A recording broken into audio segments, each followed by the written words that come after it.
Good morning, Vipka. Hi, Raja. I'm happy that you are here. And also, I'm looking back at the time almost 5.5 years back. You were my teacher where I got introduced to thinking environment. And I'm really grateful to you for, in some sense, initiating me into this journey. Mm. So thank you for that. And so we are going to today have a dialogue about the component of place. So before we Mhm. start, can you introduce yourself in whichever way you feel? Sure. And thank you so much, Raja, for inviting me to this conversation and for remembering so fondly when we first met. For me too, that was a significant um, time. So wonderful. So yeah, my name is Wiebke, and it is a German name. I am German. However, for the past 21 years, I've lived in Cape Town, South Africa. So this is my home here in South Africa. And I do consider myself a global citizen. My life partner is a Nepali man. And so I spend a lot of time in the Himalayas and in Nepal. And obviously, I also visit my family in Germany often. So, um, my life's work, if you will, to this point, as I embrace the fact that things may always change and shift, um, has been deep wilderness work and time to think. And the way that I've come to both feels significant in the context of our conversation here today. Um, because the wilderness is so much about place. And it's a place that draws many of us. And it is, in my work, been a place of learning and a place of healing. Mm. And I've done that work for 25 plus years of taking people into the wilderness in different ways. Um, and if we want to, we can speak about that a bit more later. Um, the different ways have included personal development and leadership work. It includes vision quest work, and it also includes walking in the mountains and trekking, as they call it, for example, in the Himalayas. And each one of these immersions into wilderness for me are a way of coming home to ourselves. Mm. When I came to Time to Think, and I was first introduced to Time to Think about 21 years ago when I moved to South Africa. Um, and it was offered to us in our organization that at that point I was doing wilderness work in. Something shifted in how we related to each other in our organizations and how we ran meetings and how we listened to each other. And I knew then already it was profound. Mm. And once I stepped away from having an operational role and an implementing role and had more spaciousness to actually turn towards training in this beautiful work, I immediately deeply fell in love with it. And it it didn't take long to realize that time to think and creating thinking environments is very related to the wilderness work that I've been doing, but in a non-direct sort of more elusive way, if you will. And that too we can talk about more later, but I would say often that for me, time to think is a way of bringing the essence of what I do and what's possible in the wilderness into a boardroom, Mm. into a one-on-one conversation. And a lot of that, when I refer to the essence, has to do with the component of place as well. Because how possibly can I have a boardroom be like the wilderness, right? So, yeah. So I would say today that both the wilderness and the time to think work is what sits at the heart of what I love and what I love to bring into the world in order to enable people to truly see who they're capable of being and what they're capable of doing. Thank you. Thank you, Vipka. So beautiful what you said.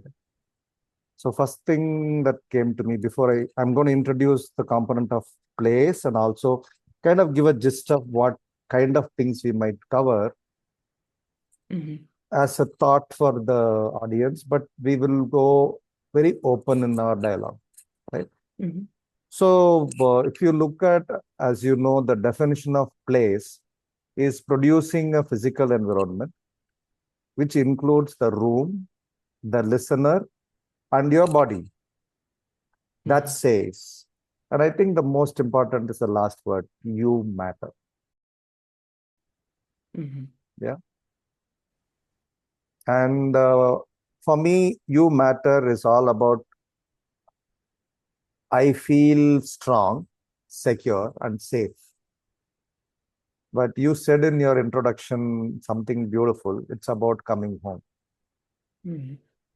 So in some sense, we are talking about how do we create a place, whether it's a one-on-one or a boardroom or a big conference, it is like home. I think that's what, that's the first thing that comes. So in terms of this, we will start with, I don't know, the things we will talk about is, we will talk about the room. How do we organize a room? Online as well as in person. We'll talk about people feeling safety of psychological safety, physical safety. Also people feeling good about the place itself, right? When they walk in, they say, it's organized so well, I feel good about myself, right? So it is about how do we organize the room, both in person as well as online. Then we will look at what is the difference in probably when we do it with a group versus maybe with the one person, one-on-one kind of conversation. Then apart from that, I have always thought about what is the ambience around the room. It may not be inside the room, the whole condition around the room. Yeah. Like you said, when do you choose to do in a wilderness place?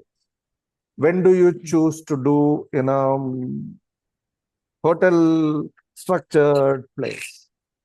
When do you go to a semi-structured kind of? So it's about the ambience around the room, right?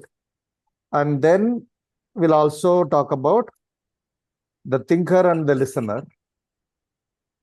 How do they take care of their body and their mind, which tells each other that you matter. So this seems to be the whole thing probably we'll talk about. So Vipka, so we will do dialogue in the way we do in thinking environment.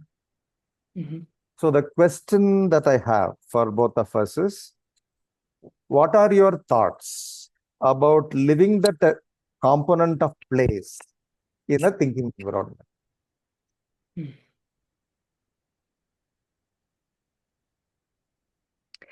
Thank you, Raja. So for me, it's almost like the component of places where it all begins.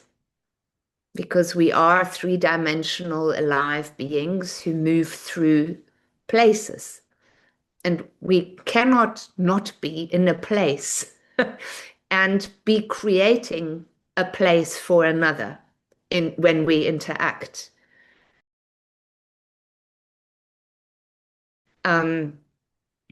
It's unavoidable.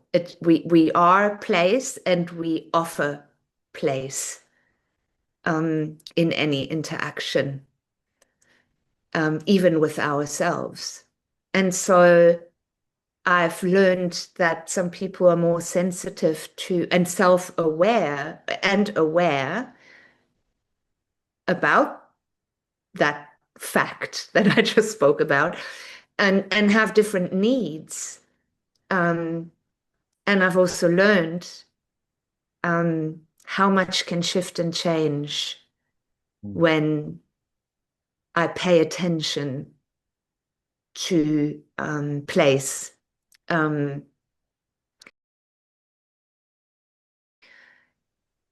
me, in my own environment, place has an element of self-care. If I pay attention to place, I pay attention to how kind I am to myself. How much am I aware of what my needs are? And then how do I see to them? Do I need to go out for a walk because I've been sitting too long? That is component of place, because it includes both my external environment and it includes my body, my embodied environment, my body. And I take that seriously. In order for me to be to be able to access the best version of myself, my best thinking, feeling comfortable, being available for others, all of that. So that's where it's the starting place. And knowing that when I create spaces for others, thinking environments for others, of course, I would be wanting to create that same experience of feeling like I can be home, to pick up on what you picked up on earlier, and comfortable in the home that I'm creating or that has been created for me. I'm going to just leave it there before I go into too much of an abstract philosophical path here, and just ask you, what do you think? So, yeah, I'll. So, since you talked about nature and walk, probably I'll start there. This may be 25 years back or more, when there was a outbound event organized where we trekked with, I was one of the facilitators, and we trekked with the group with the safety expert and everybody. And I remember the place was full of leeches. So the way I remember, they said this is the kind of shoe, this is the kind of soap you will apply over the shoe. So much into detail, right? So one thing that coming back to what you said, right? The question that comes to me is, if I believe self-care is important, how do I create a place that tells the other people that I care for you? Okay.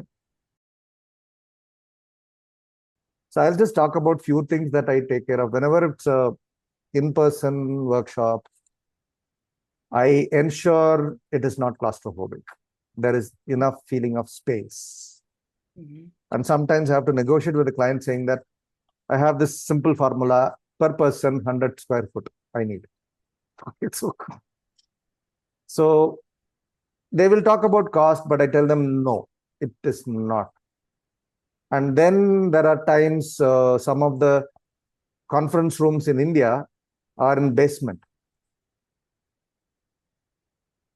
And some kind of sunlight always feels good, right? So I try to look at a room which has at least one side there is sunlight. And then I am extremely uncomfortable with putting a board room, having tables in the middle. So it is a very clearly open room where, and I also even look at the kind of chairs the hotels provide in India.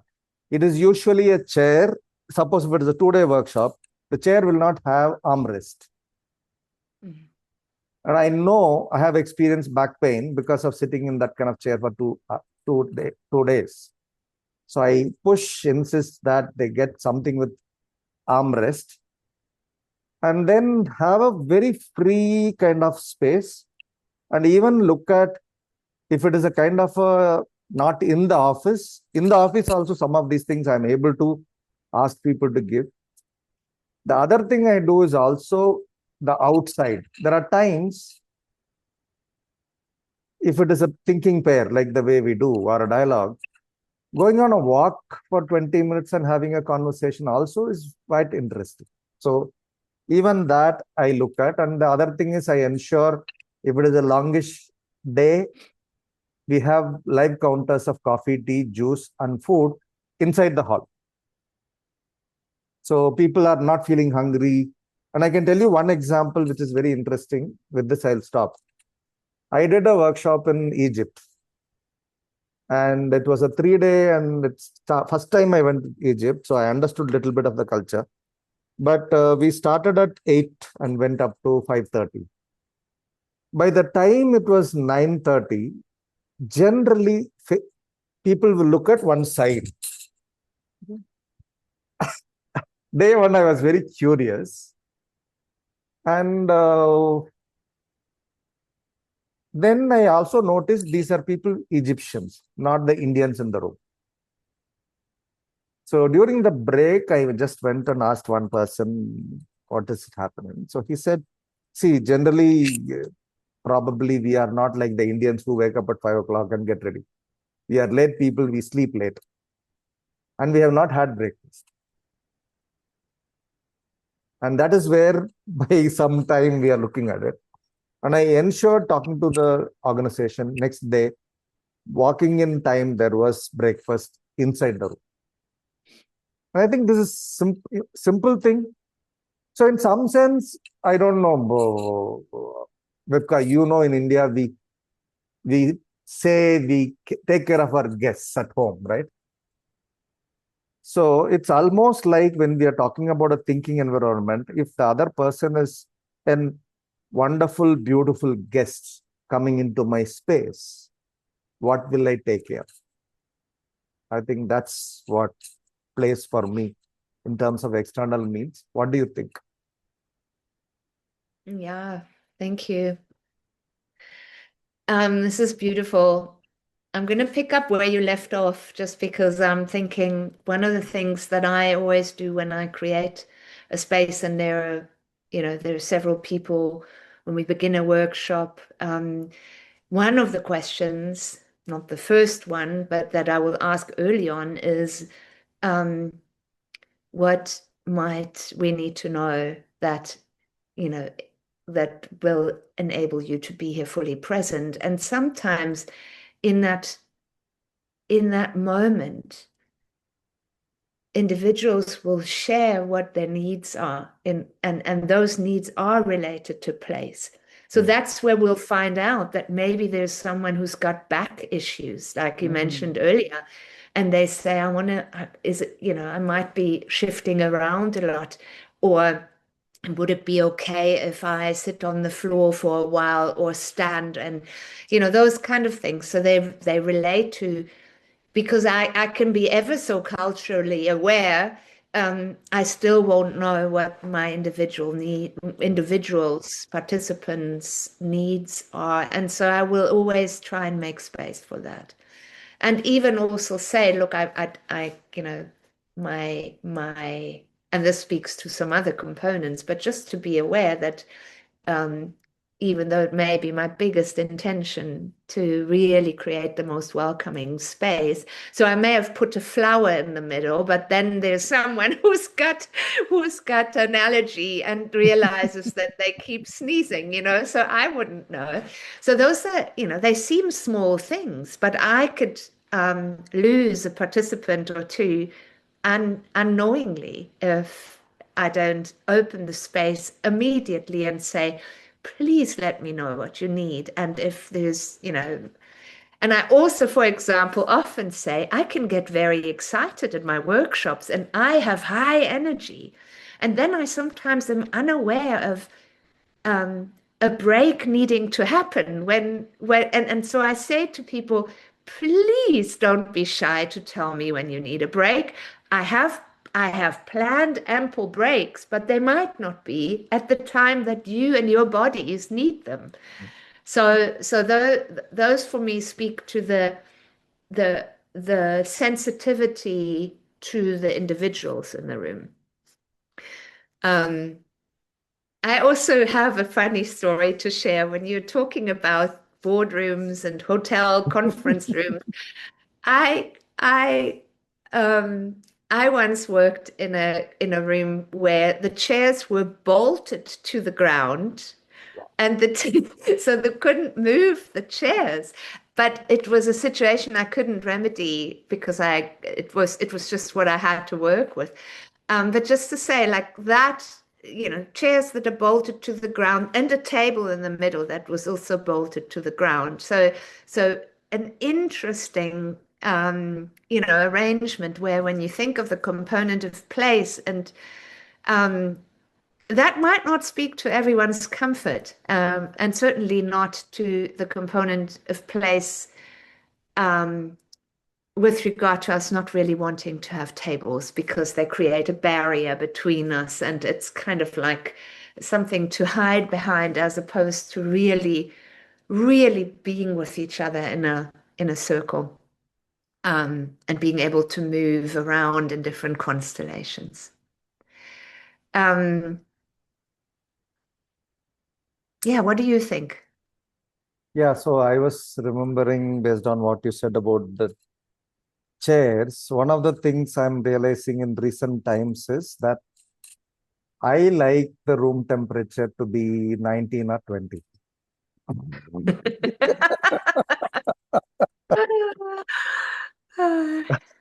And in south of India, people want 25, 26 or more. Okay. So there are times it's a literally a juggle during break.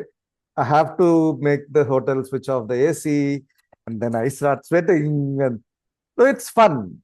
And then I say, okay, during the break, we will cool it off. So I think even the simple thing like temperature Mhm,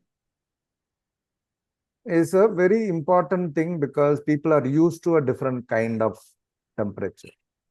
mhm. And when we go to a different place and then we need to be, yeah, Yeah. very, very, very watchful of, like this has become very regular nowadays. Many places, especially if it is hotel, and I'm going there, I will tell them put it at 20. Okay, so then everybody comes, it's freezing. So I think even simple thing like a temperature becomes important because people get affected by it because it's not Mhm. comfortable, right? Yeah, what Yeah. do you think? No, I remember a time to think workshop I ran in Mumbai, and you know how aircon often has this place where it hits Mm. the ice cold, and then we kept dancing around with a whole circle, trying to shift so that different people could be in the cold air. So yeah, I mean that is a reality that feeling comfortable will the whole why we're having this conversation is because we're trying to create a thinking environment. And the moment I am distracted by being uncomfortable in my body for whatever reasons, an external reason like the cold, or an internal reason, or a sense of not being respected in the space, all of these things, and I think we'll get there in a minute. So yes, to start with the external factors is definitely um, for me the most important, and it does come down to what we've added here, what we've talked about. What kind of chairs? Do we have natural light? What's in the middle of the circle? Mm. So I have I've run a workshop recently here in South Africa where we ran around the premises to find something beautiful to put in the middle of the circle.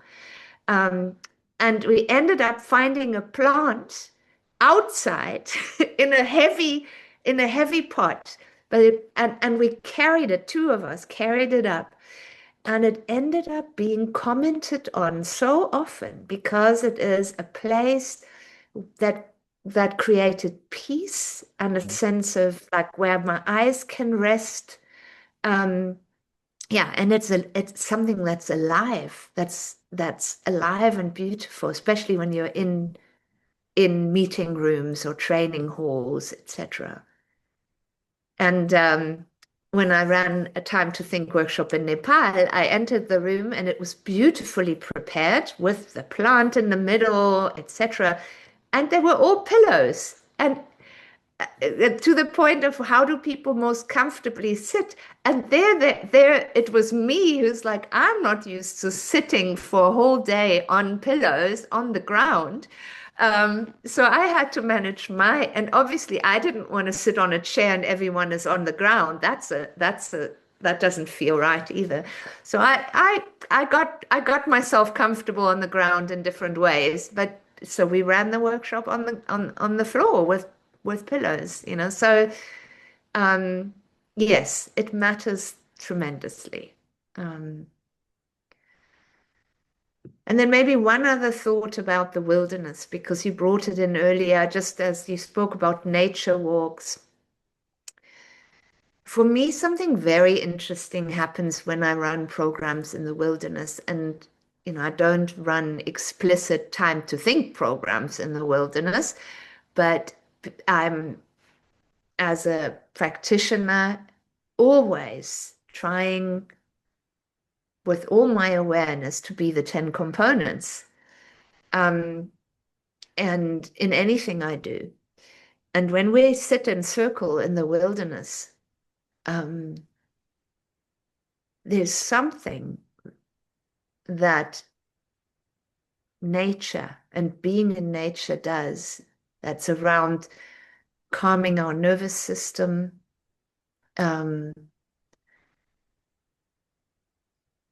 less interruption,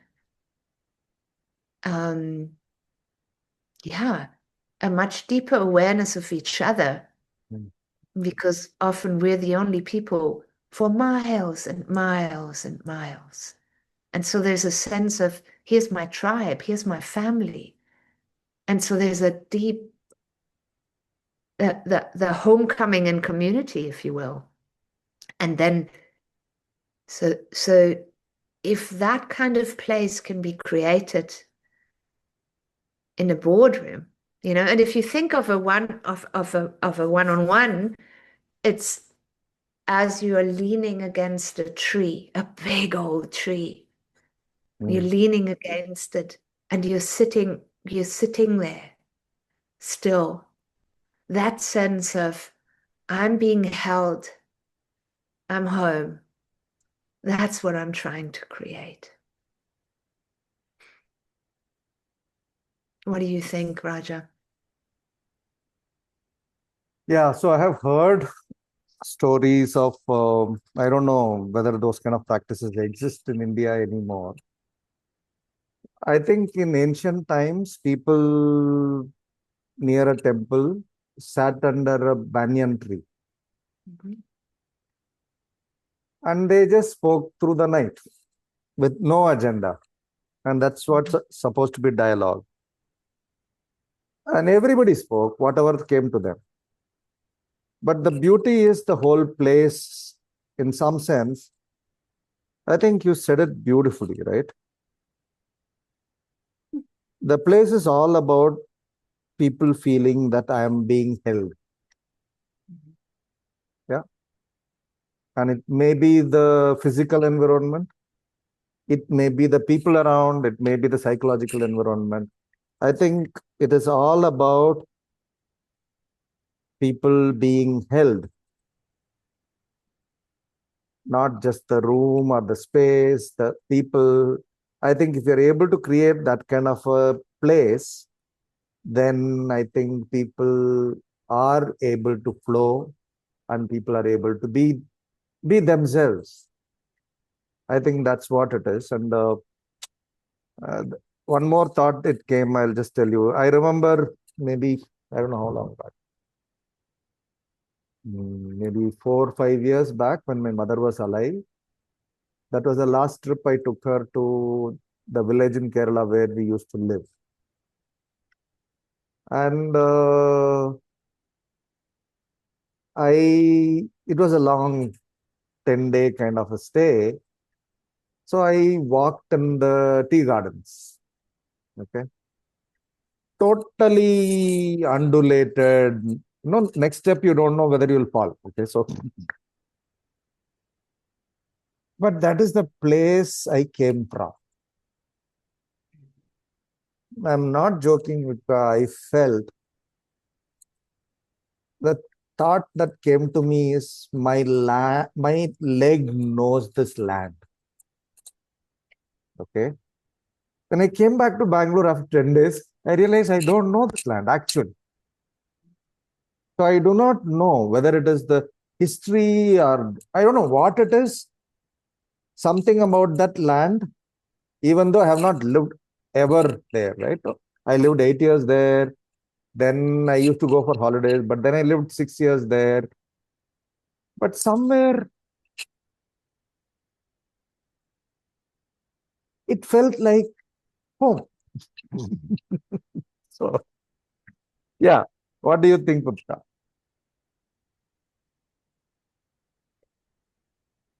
I do think that the natural world is our natural home, Mm, and incredibly generously so. Um, and I do think that our body and also our spiritual body recognizes places that it spend a lot of time in. We mm, connect, like whether we sit, we in my work, we call it, for example, a sit spot, which is a particular place in nature that you go to regularly and you mm, visit just to sit and to be with the land, to be with the tree, to be with the wind, to be with the smells, to be with the weather.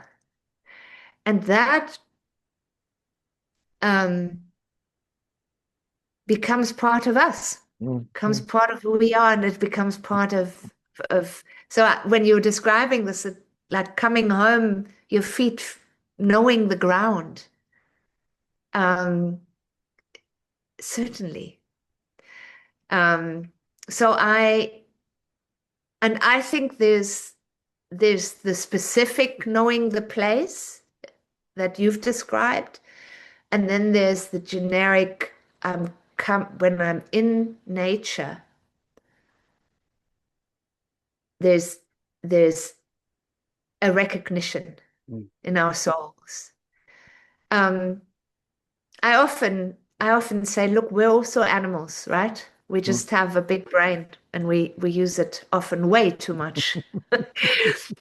Um, and we assume that animals' homes are nature. Even if we have a pet at home, we know it actually belongs outside, no matter which one it is, and we're keeping it captive, and hopefully going out with it as much as we can. Um, and the same is somewhat true for us, I believe. We're keeping ourselves captive in our minds when we need to take ourselves on a walk in the wilderness, Mm. to remember our home. Um, and to bring it back to the component of place, if we can, some of us these days are very not remembering that because we may not have grown up in the wilderness anyway, but even in a natural place, and but we all know nature, even if it's just the tree-lined street in our very busy city, or the pot plant that Like, why do we enjoy having a plant in our house? Why, or so there's so many things. And why do we spend our holidays um, usually somehow connecting to the place which we call nature in one way or another? Um, so I think that there's, when we bring it to thinking, huge value in remembering that if we, as Nancy Klein so beautifully said, we can only think for ourselves if we can think as ourselves. And so, if by the component of plays, I can create an environment where I can be myself and even be reminded of parts of myself that aren't always accessible. And again, even a pot plant in the middle of the circle can bring a component of ease and peacefulness and beauty that I don't in my busy day in the office usually connect to. But it's part of who I am. What do you think, Raja? Yeah, something that I remembered. Okay, so I'm sitting in a room where there is an attic where my son, that used to be his favorite place in childhood. When he was not even 10, no, he moved to this place when he was around 8. So he will go lie down in that bed and read and read and read. And that used to be his favorite place. And now he's 23. Even now, when he comes back from US, this is the place he loves to go back to. Even what I'm realizing is even in a house, we have certain places that make us feel that we matter, right? Yeah, so that is very, very interesting. So, Vipka, just I wanted to ask, I want to just have a question. So now we have talked decently about the physical space, right? So if I am there with you, one-on-one, or we are there with a group of people, how, what do we do to tell others that you matter? And yeah, so that's my question.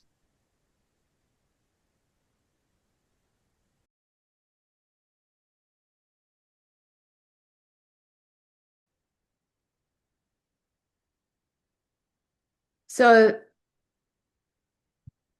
I've created the physical space. I've opened up the conversation around what might you need in order to feel fully comfortable here and be able to be present. Um,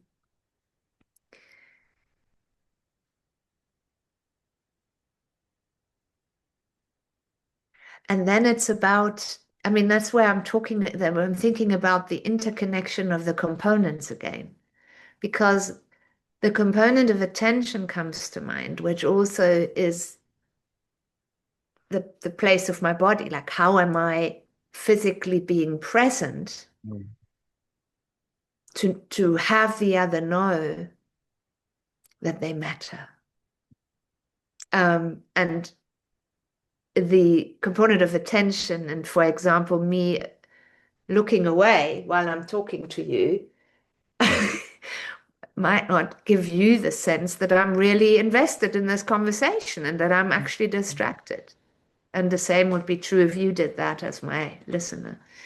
So, and before that, even me taking care of myself and making sure that I'm in a position, physically speaking and mentally speaking, that allows me to be fully present for the other. Mm. Um, yeah. What do you think? Yeah, what you said, I'm thinking of the component of encouragement. Mm.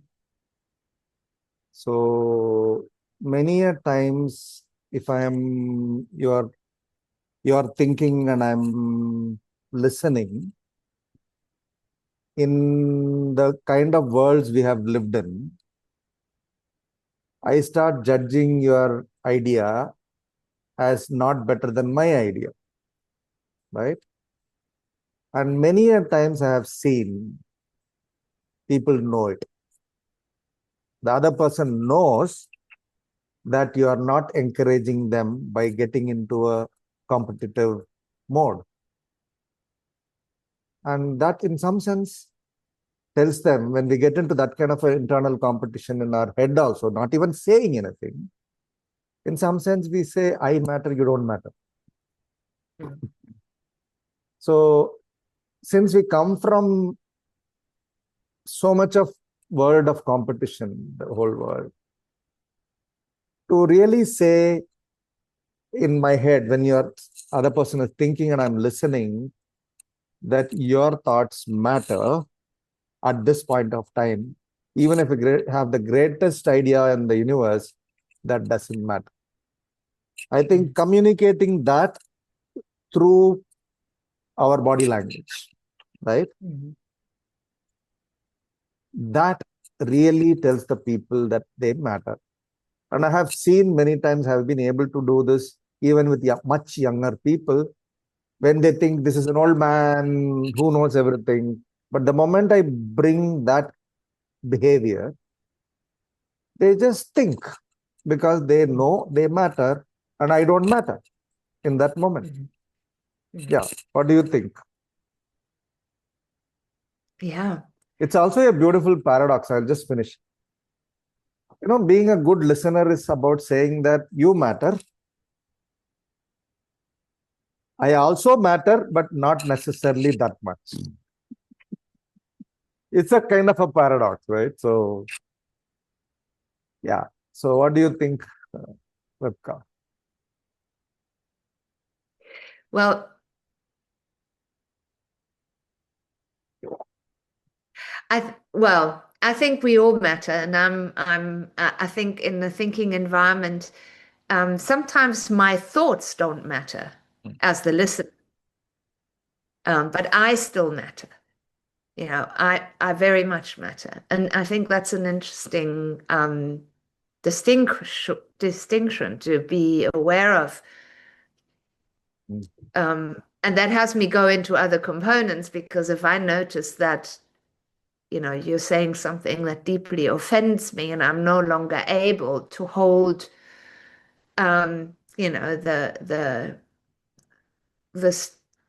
when I think of the streams of attention, and I can no longer be the 10 components. I can no longer appreciate the difference. I can no longer be encouraging because I'm noticing I'm offended. I can no longer hold a place for you that says you matter because I'm shutting down internally. Then I need to take care of me Mm, and you mm, in that moment and say, and do something about it. Um, uh, so I think we always all matter.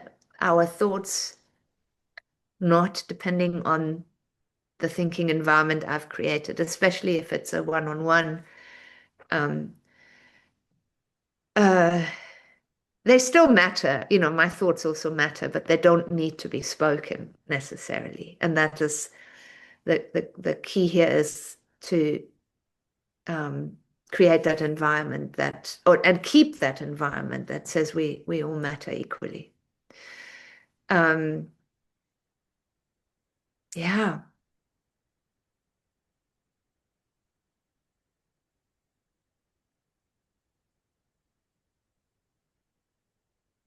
I am fascinated in the interplay between the components, and mm, how, as I started today, I said for me, place is the beginning of it all. And in a way, then everything else follows. Um,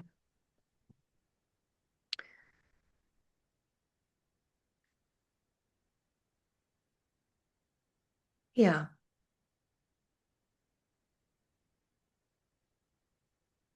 Yeah.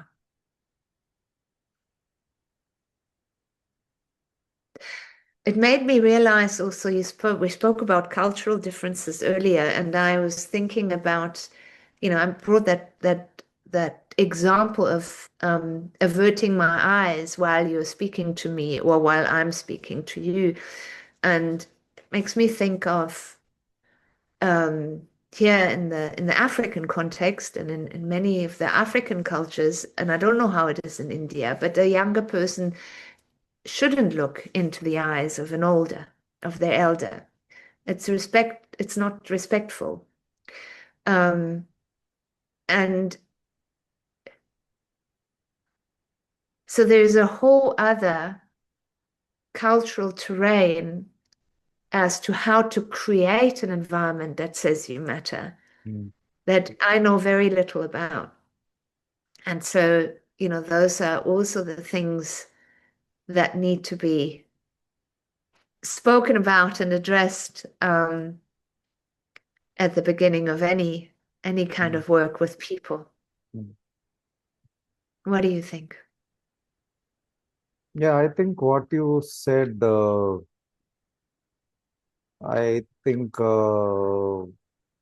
is very interesting. So, for example, especially in India, when we are paying attention, we have a tendency to nod. Mhm. Yeah. So when I have done multiple time work with people, uh, when somebody from some other place came and they were not nodding because probably and they are trained people in thinking environment, so it's not Mm. somebody new. So because probably in certain cultures nodding means agree. Mm. Yeah. Whereas in India, nodding is about I acknowledge you. Mm. So, I have really, when I do my thinking with the German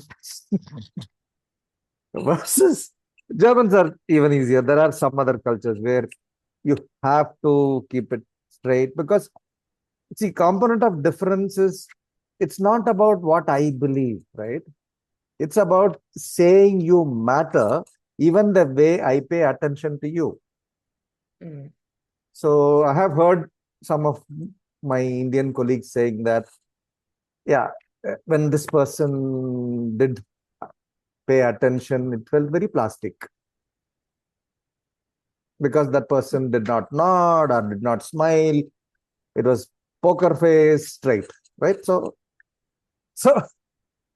I'm even simple thing like the way I pay attention when there are nuances of cultural differences. How do we learn as listeners to say that you matter in the way that is accepted by the other person? So that's something that came to me. What do you think? No, that's so fascinating. I love that. I had never considered that a nod could not mean um, agreement, but just, well, I suppose there's a nuance between acknowledging and agreeing. Yeah. Um, but we could argue that even acknowledgement is already an interruption, Mm. no? And not just like the question to me would be, what does it take to help someone continue feeling like they matter? And again, obviously every individual will be different. And one thing I often say in a thinking session, also in the beginning, is that I explain about how, especially when people haven't done it before, when they feel like it is just so distracting almost that the listener, the thinking partner, doesn't acknowledge or agree or validate Mm. by doing the nodding. Because when it becomes a distraction, the fact that they're not doing it, then that's also an interesting moment to consider for a thinking environment, because it becomes a distraction. So I invite the thinker to say, when you notice that you're becoming distracted by the fact that you're used to another kind of way of being with each other, Mm. uh, there's absolutely nothing stopping you from asking for what you need. Mm. And if it is, do you agree? Or if it is, do you know what I mean? Sometimes it's that. Then there's also nothing stopping me as the listener to, of course, say, yeah, I know what you mean. Because I know that in me saying that, they can keep thinking because it had been a distraction.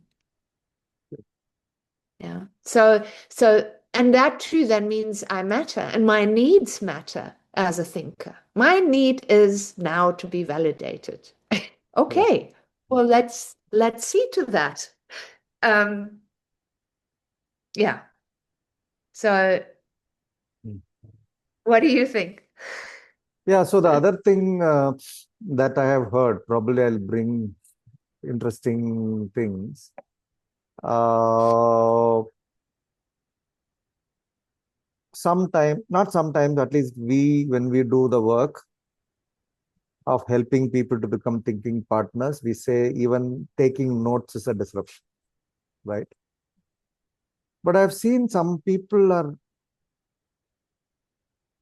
at the same time, thinker has freedom to do what they want, right? But even to say, hey, when you are making notes, you are looking here, you are not looking there, and you are not paying attention, becomes very difficult for people to understand, because that's the way they are trained to listen, right? Because the whole content stream becomes so important. You are making notes, and then people even have asked me also, if I don't do making notes, how will we create minutes of meeting? So what is your experience with that? Oh, well, obviously I've come across similar resistance when they first encounter it. Um, but I find it quite so the I don't know what your responses are to these questions, but mine, in the case of a meeting, if they need a note taker, it is very, very possible to have a designated note taker. Um, for sure. So it's that would that would be quite funny if we said no meeting in a thinking environment can ever have notes. So quite the opposite. So but it brings us back to, how do I make sure the other matters and their thinking matters, and that continues to go back to, um, the way I pay attention, you know, and the way, I've, and the space I've created, etc., etc. And, the beauty in a thinking session, um, is that I do not need to know the content. Mm. I do not need to keep track of it. I do not need to, because no one is going to test me afterwards on it. um, so, and I have learned that the more experience and the more present I am to the other, the more I will actually be able to remember Mm. when it is needed. Um, and also, as we both know, um, when there is a point in a thinking session where we might need to remember what the person is saying, we'll make sure that it isn't a sentence that is half a page long if we were Mm. to write it down, but we help the thinker also by keeping it succinct.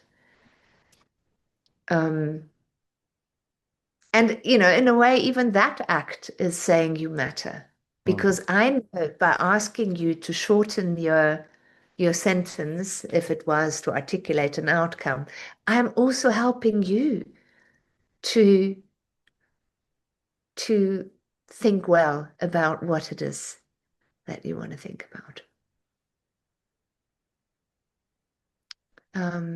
Yeah. What do you think? So yeah, so I'm since you talk kind of we talked about distractions and things like that. So in some sense, when we do online, right? Hmm. So surely, so basically we say no interruption, right? So first of all, when I'm talking to you, suddenly my power will go and lot of technology interruptions can happen. But what I want us to think about is now we have talked about the physical space, psychological space, but now in an online meeting, whether it's a one-on-one or even a group, right? So for 20 people, generally people do 15, 20 people kind of meetings, right? So what do we do to ensure that everybody feels that they matter?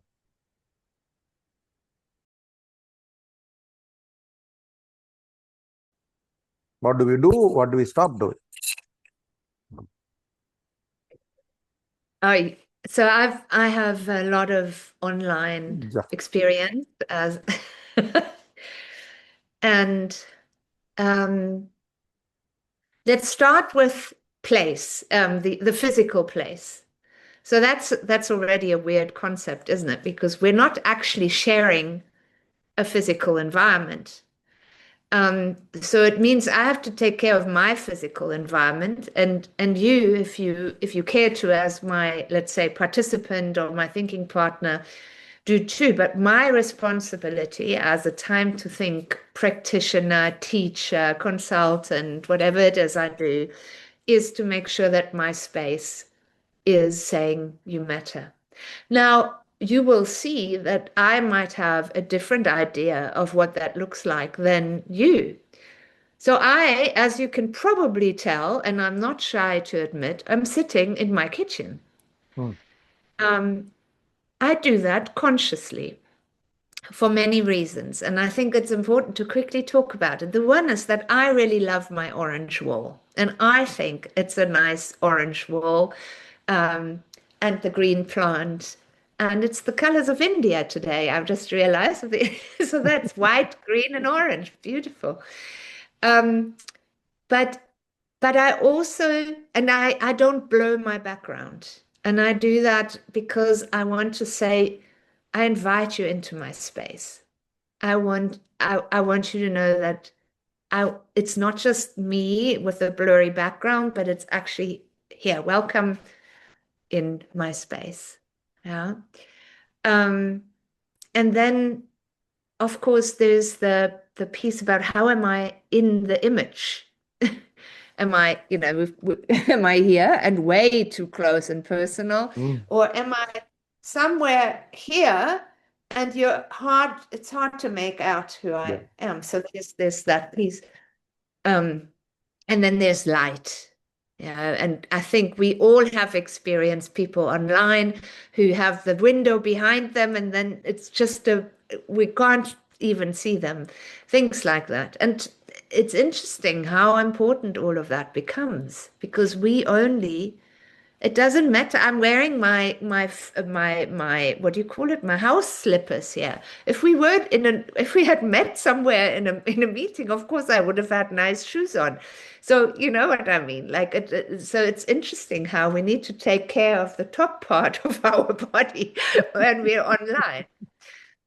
So enough said. I think we all have been aware, although I must say that I'm still, even now, we all became aware of this during the pandemic because we started working online. Even today, I still find people who don't get the lighting right, there's no awareness for some. So that's the place saying you matter to me. Um, and then when we're in a group, I just want to say, the key thing that I learned early on was creating the virtual table.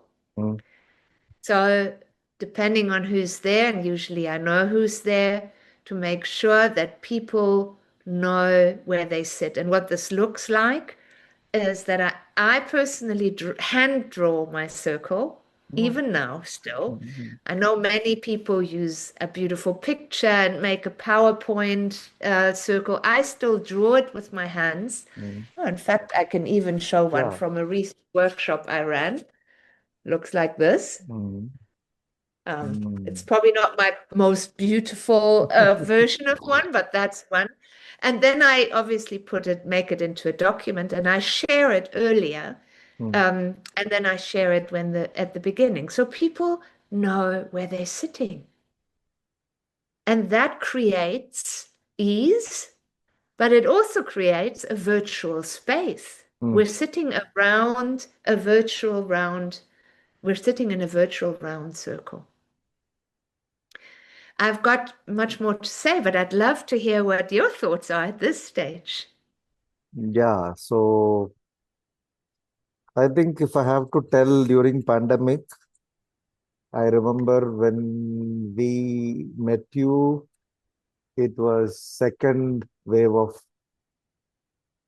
COVID. I remember first wave of COVID, there were a lot of online activities, many, many, many, many. And I remember first 3 months, I did not do anything. So what I was doing was sitting and watching and saying what is going wrong. That if I have to, it became clear I have to get into online, but then I need to know what should not be done, right? So one of the things I can tell you a few things that I kind of insist when I create a spaces, people do not use chat to have a parallel conversation apart from, because the moment people are putting chat, everybody is going there and the person sitting here is forgotten. So that is one thing that I have seen surely doesn't say you matter, right? I am talking and I'm seeing somebody's typing. Yes. Yeah, so that is one. The second thing, this might be very interesting to tell you why. This is, I think, during COVID, I was doing morning one session. It's a training session, not even a thinking environment, with one client, and afternoon was another client. At the end of morning, I felt drained, literally drained, tired, not frustrated. Work went well, but I was like, I can't do it. So I didn't think about why it happened and all. I just had lunch and then I went into the next group. It was longish. First one was 3 hours. Next one was 4.5 hours. At the end of 4.5 hours, I openly told the group, I came in like a dead man. I'm going back with full of energy. So then I did the 4.5 hour afternoon, and I was feeling like I can run another 4.5 hour session at 6:30 in the evening. That was a big piece of thing.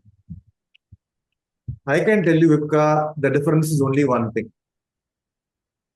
The morning group, they had a culture of not coming on camera. For 3.5 hours, I was begging, borrowing, nobody came. I was only looking at black. And in some sense, now, then I realized all that experience told me is that I don't matter Mhm. because I'm looking at black boxes, right? Yeah. The afternoon client, their culture was if it is online, everybody camera. That's all the difference was. And really, really, I felt happy. And even see, for example, one of the things I'm going back to when we started during COVID online work, I kind of many a times I send the Zoom guidelines and I say camera on, right? And there are times I have told people those days, right? Everything was happening online. So I told them if your child is running around, don't bother, Yeah. right? We have intruded into their space. You don't need to worry, right? So sometimes people are probably uncomfortable about, you know, and I have told sometimes young child will come and sit on the mother's lap, and I will say hi, how are you? Because that's the reality of the space, right? Yeah. But I somehow feel if it is online, if it is a phone call, it's different. If it is an online, and if it is not, even one-on, right?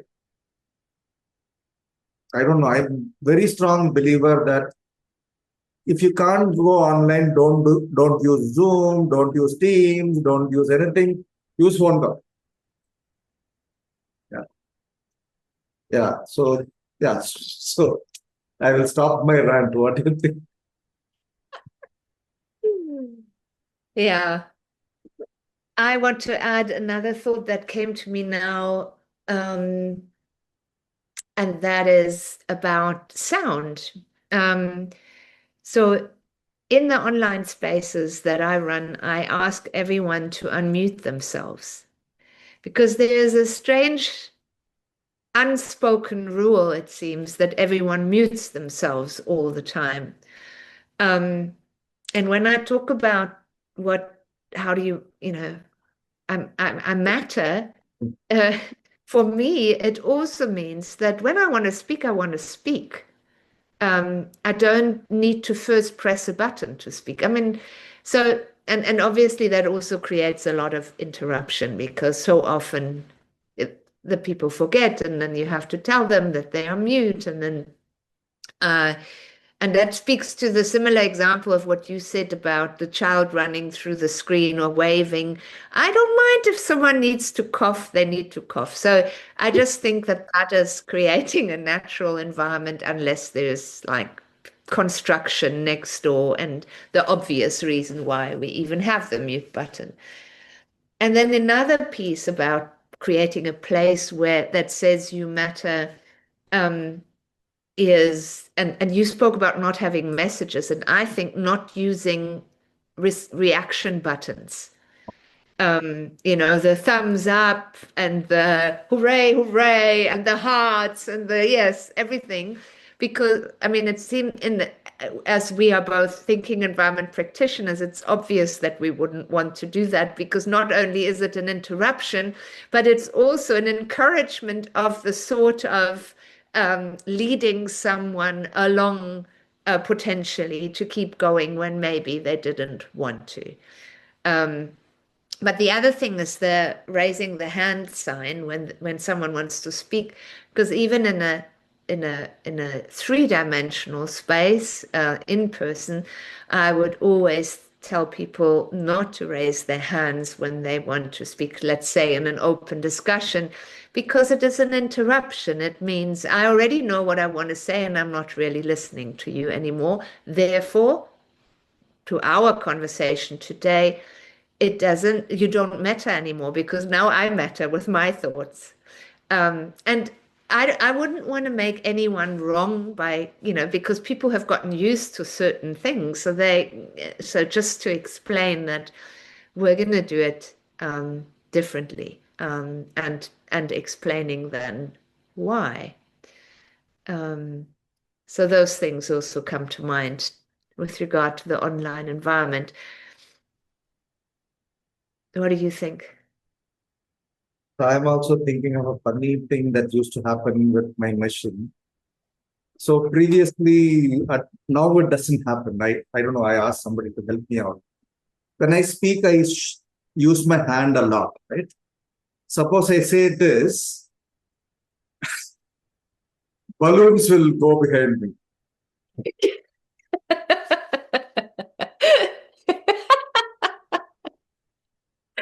I know. People loved it, but then they forgot what I'm saying and they're looking at the balloon and clapping. Okay, so yeah, so that is something I remember, and then I have to find somebody to say, I don't want any of this nonsense, which is Yeah. taking people away from what I'm speaking. Yeah. Yeah, Yeah. I think the kind of interruptions that are possible in an online thing is far more higher, right? So how do we reduce it is the fundamental question. Yeah. Yeah. And when I'm talking about this, the other thing that came to me, this is a story I don't know how many people I've told in my sessions. Sophie Stephenson, when she did online courses during COVID, she used to, I think, thinking partnership or whatever she did, she would send a bouquet to everybody early in the morning. Yeah. Beautiful. She didn't tell Yeah. me. I heard it from Baris, but I thought, wow, such a subtle but beautiful expression of Yeah. you matter. Yeah. So, what do you think, Durga? Yeah, what a beautiful idea. I was just thinking that many of my online workshops are multinational, so I would have quite a job to send bouquets to everyone. But what a lovely, lovely idea. Yeah. Um, I did have another piece that I thought about earlier when you spoke, and that is about the length of a session online. Mm, Speaking of, you were talking about, so I never go over 4 hours mm, when I run workshops online.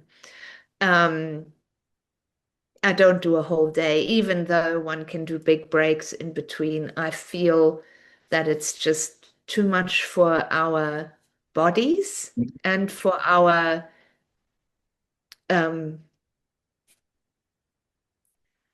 there's something about the intensity of focus on looking onto a screen that doesn't seem healthy. Um, there's the other thing that I find in an online space even more important than in the three-dimensional space, because there it's normal to encourage stretching, so that I actually say, okay, every now and then stand mm. up and or do what you need to do. So things like that, and not only by me guiding a movement activity maybe halfway through, but also just encouraging people to shift and change their positions as needed. Um, yeah. And there was one other thought, but it just slipped my mind. Uh, oh, the piece about, turning off all devices, like all these distractions that Mm. clearly in the way. No, there was one other piece, but it'll come to me. It'll come to me. Yeah. What do you think? Yeah, so in some sense, if you really look at each of this, what we are talking about, for me, is all about whatever I do in an online space, whether I'm a thinker or I'm the chair of the meeting, whether I'm the facilitator or I'm a coach or a consultant, right? Whatever be our roles, the way we treat in online, the technology, the physical space, the way we are, how we are sitting to everything, right? I think in online, far more attention is needed to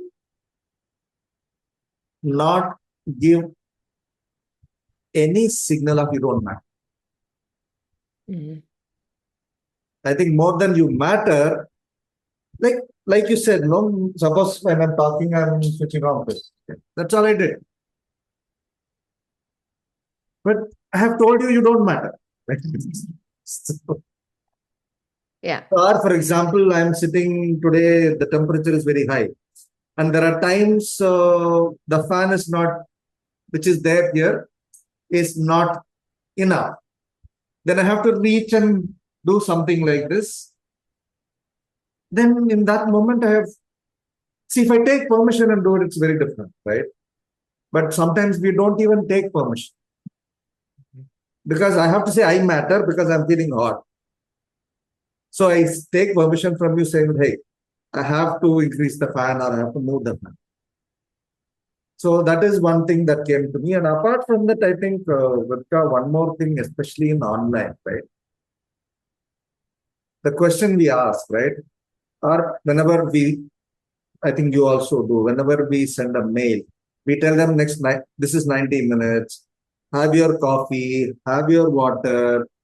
And there are interesting things. I don't know where, I think probably it started with attending your sessions. I don't know when. There are times I'm attending a session with, say, South Africa or UK. Like yesterday, I was with Sophie. Luckily, she started, didn't have a problem, but especially sometimes when I have attended the session, my lunchtime becomes a little funny in terms of South Africa time, right? So I have very clearly have taken permission from everybody and have told the facilitator, I am going to have my food. During the session, having coffee, juice, fine, but I am going to eat now because I have to take care of myself. And I tell people also, in case sometimes, people run meeting to meeting, they come from one online meeting to another online meeting. I tell them, first go get your food. I have no problem of you speaking to me with eating.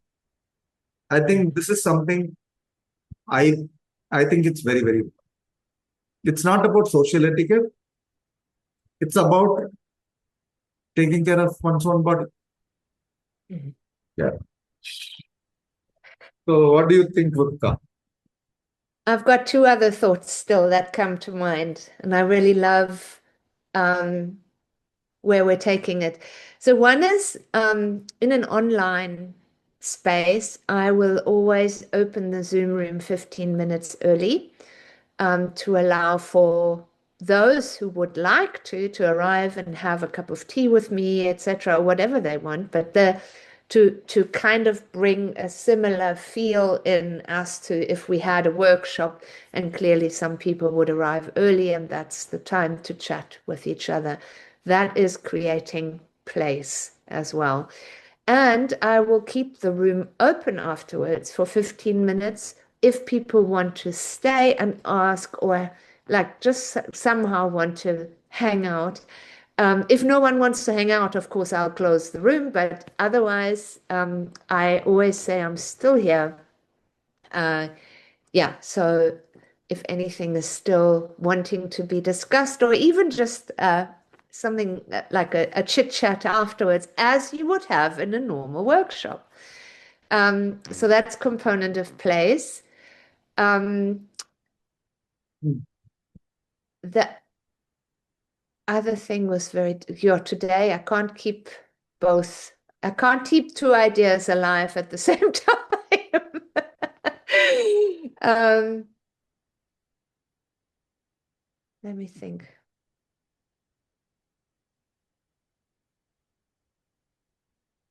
Oh, yes. I just wanted to share here because it is so maybe unusual. I have run quite a few time to think, call workshops, where I'm online, but the group is in a conference room. Right. And this is in different locations in the world. So they are physically in one space, but I'm on a big screen. And so that is a whole other consideration with regard to space and place. Obviously, my stays the same, the idea of how I show up on the screen. But there's a lot of care I have to take with my people on the ground, because I have then people, my clients on the ground who I will have to explain very clearly what it is we need, how it's needing to work with microphone so I can hear the people, etc. So the component of place here is, some would say, potentially compromised. But the more care and the more understanding the clients on the other side have of what place I'm trying to create, and the more buy-in I have from them, the more beautiful the spaces that we've created have become. And the feedback has always been incredibly positive. Most of the time, the people will say afterwards, next time we want her to come. Just because, of course, the component of place and understanding that, I can't jump out of the screen and actually be there with them and walk from one small group to the next. Often these are big groups of people. Yeah. So just to say, I found it quite incredible what can be created with deliberate care. And I own that there are compromises in this particular arrangement, as there are compromises in the online space like we have right now. What do you think? Yeah, I think during the COVID time, I have also done sessions like the way you talk about.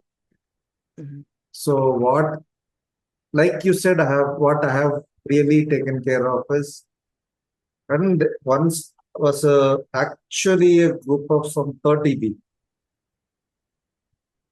and probably we were introducing thinking environment to them first time.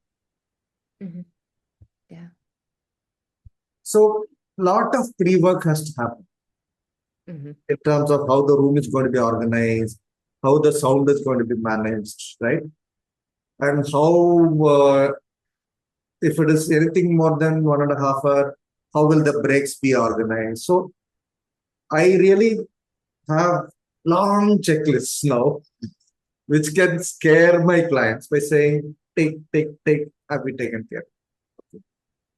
But surely, as you say, if everybody is into the boxes, the complexity is lesser. But if it's only me and them in physical space, it's different. But one thing I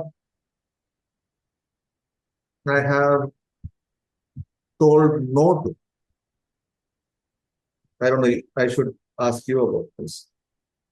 There are times people say hybrid. Some people are in the room, some people are somewhere else.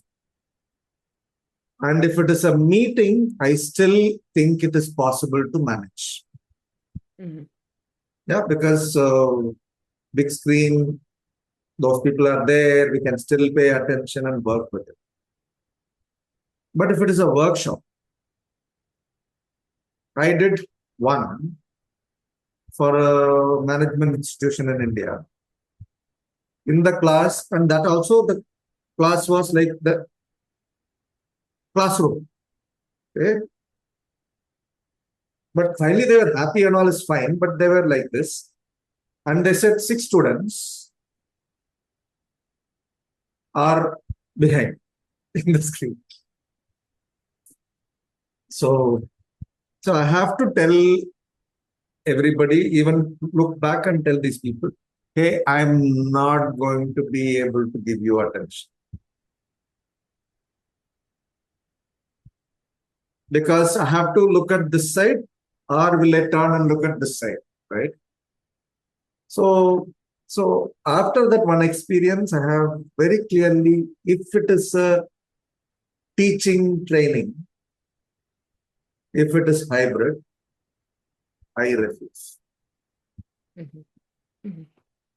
because it's unfair on those 6 people, right? Yeah. Yeah. What do you think, Uttam? Yeah, I think we are compromising several components in those kind of arrangements. In my experience, I've only done that once as well, but I wasn't in the room. Again, I was on the screen. I was hosting on Zoom. I had a few people with me on Zoom so I could look at them. I mean, in a Zoom kind of way.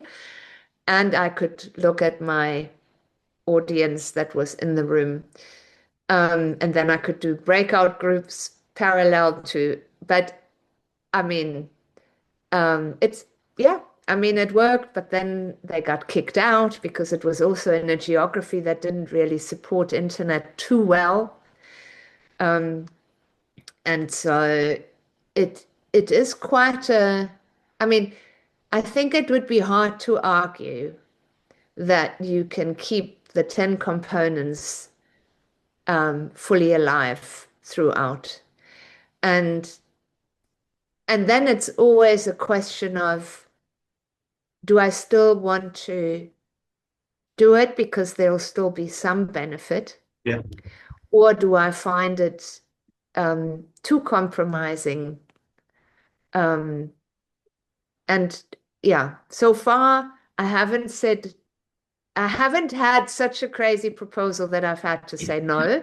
But I also think that I have experienced, especially around internet connectivity. I mean, I'll tell you one workshop I ran where I was on the screen and everyone else was in the room.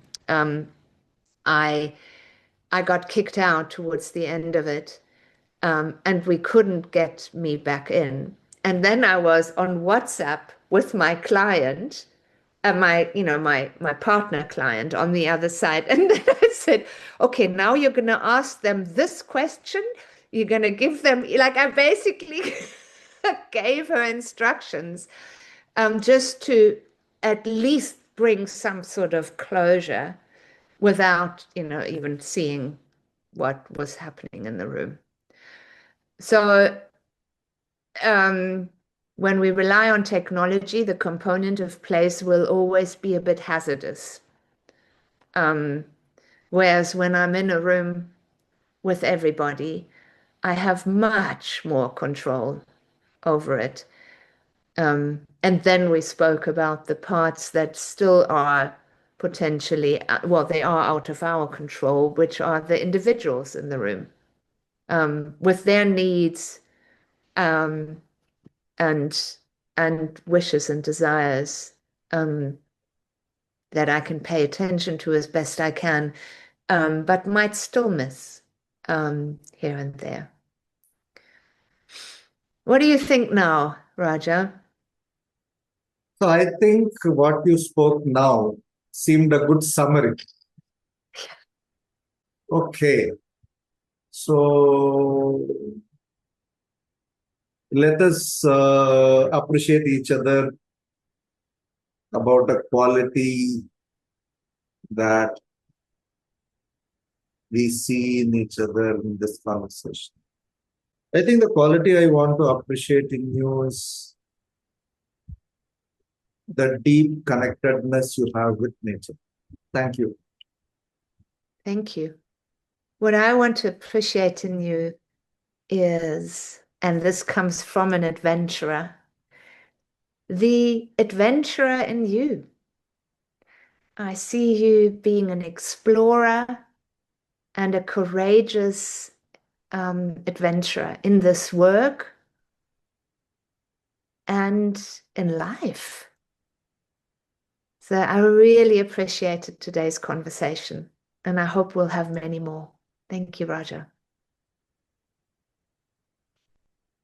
Thank you, Wiebke, for your time. And yeah, I hope people who see it find some simple things that they can do to tell people who are in front of them they matter.